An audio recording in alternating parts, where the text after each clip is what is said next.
Difficulties arose within the prison. It had been our naive belief that these men who had been converted from pride to Christ would feel like Michael and I and wish to teach the gospel to all whom they could. We believed it would be a straightforward task to, without too much difficulty, as they were without a lot of religious traditions to overcome. We were mistaken. It's not so, because we'd soon realised that there were many external religious volunteers who had already gone into the prison and founded groups of men, and these were teaching their version of the gospel. I also realised that what attracted most men was the amount of food and material help they were getting from the religious volunteers from outside. The problem was that if a prisoner did not do or toe the line and do as the religious volunteers said or approved of, then they did not get the benefits of their goods. Consequently, if an RVO took dislike to you visiting another visiting RVO because you had a different belief or otherwise different doctrine you were teaching, they may disagree with you, then they've only got to have a word in the inmate's ear, and that would turn inmates against you. This is what happened in New Bilibid prison against us. They didn't like our Calvinism, so-called. Now, there were also women religious volunteers, and I noticed that there were quite a lot of women there working in the prison. They call themselves pastores, or some even elders. Now, historically, in that tradition, I'm told that Corrie ten Boom visited that prison in World War II, which was quite nice history. However, when I asked these men, these religious men, these men with the Bible Institute, to write an essay on the role of women in the church, they refused to do so, because they didn't want to upset the women religious volunteers. In fact, in the West, women elders were coming into church and so on. These men were afraid to upset the women. Now, the RVOs, these religious men, had fallen into the same trap as my church at Bilibid, and also many of people in the UK. You see, they seem to think they're more perfect if they abstain from certain things.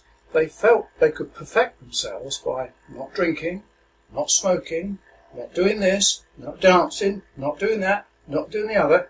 Many things, not singing songs which are not Christian songs, not singing worldly songs, or mixing with sinners or anything like that. If they did these things and kept themselves from them, then they are in fact good Christians, and it was a good testimony to the world. That is not what the gospel says. The Bible clearly says the testimony to the world should be that the world should see the love that they had one towards another, not see the gossip and the backbiting and the backstabbing that went on amongst them about other people in the jail. That's exactly what took place when we went to that prison.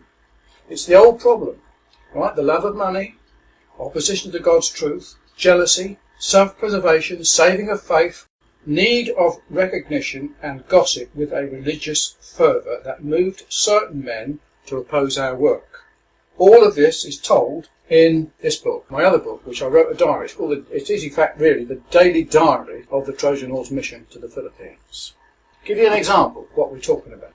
I went there, and in the prison there are people from all stratas of society, the low, poor, the rich, and there was a certain VIP inmate. I don't know how many years he got, I don't recall his name, but he had privileges and had a Saturday night privilege. He had his family come to stay with him in the jail, and he had a celebration, and there was food and drink, and Michael and I were invited to that VIP's feast, the celebration. Now, in the prison, it is illegal to drink wine and alcohol. It's forbidden. Well, we were given food and drink. The drink that I drank, I'm sure it was vodka. The trouble was, the very next day, rumour got round the prison that David Clark, the Reverend from England, is drinking wine and mixing with sinners in the prison. So talk and gossip went round the prison. You know, my Bible tells me when you have any food set before you, don't even ask questions about where it's from, just go ahead. Because all is clean and all is right, so I did. But the gossipers went and gossiped and tittle-tattle around the prison. Just one example.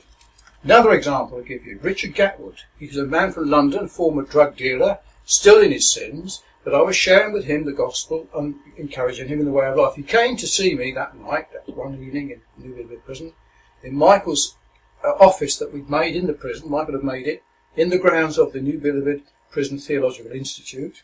And I was sharing with him the things we were doing, and Richard came from his dormitory that night, late at night, with a big bottle of tuber, which is in fact brewed wine or alcohol in the prison, made from rye. So he brought it with him, and it's terrible stuff. I don't like it, but they drink it to get drunk.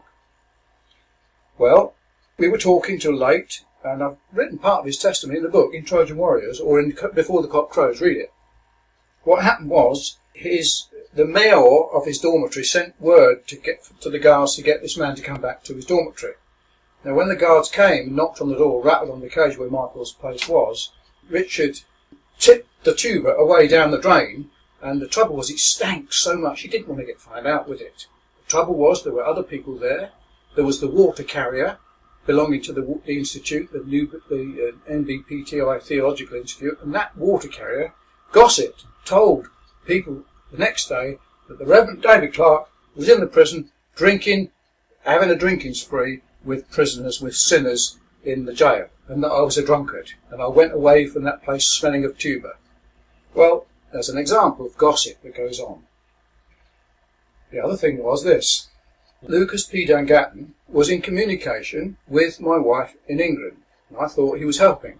My wife, unfortunately, informed Lucas, telling him that I had left her and my daughter, and that word was then spread by Lucas to other people around the prison that I'd left my wife, my daughter, and now was selling the family home, and now I was mixing with prostitutes in the bars late at night. So the word got round the prison, evil tongues, gossiping, making trouble, causing trouble. And that's what happened in the Philippines. Word got round that I was a wine bibber, that I'd left my wife, and that this was to discredit myself and the work that we was doing. The next chapter is chapter 10, called Rumours, Gossip, Betrayal and Forsaken.